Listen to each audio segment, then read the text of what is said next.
بسم اللہ الرحمن الرحیم الحمد للہ والصلاة والسلام علی سید الانبیاء والمرسلین والحمد للہ رب العالمین۔ عزیز ناظرین و سامعین، آج کی ویڈیو کے اندر ہم جانیں گے کہ اگر کوئی بندہ خواب کے اندر آگ کی روشنی دیکھتا ہے تو اس کی تعبیر کیا ہوگی۔ آگے بڑھنے سے پہلے آپ میرے چینل کو لائک سبسکرائب کر دیں تاکہ ہر آنے والے ویڈیو آپ تک بآسانی پہنچتے رہے۔ آئیے چلتے ہیں ویڈیو کی جانب۔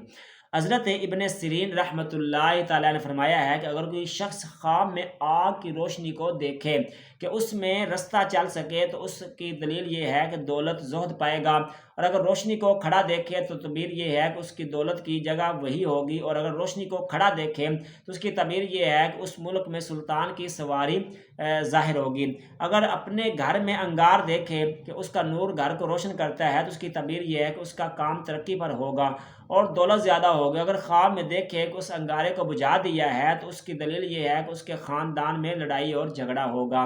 یہ تھی ہمارے آج کے خواب کی تعبیر کہ آگ کی روشنی خواب کے اندر دیکھنا، اس کی تعبیر کیا ہو سکتی ہے۔ امید آپ کو یہ ویڈیو پسند آئی ہوگی، تو میرے چینل کو لازمی سبسکرائب کریں، بیل آئیکن پر لازمی کلک کریں تاکہ ہر آنے والی ویڈیو آپ تک بآسانی پہنچتی رہے۔ والسلام۔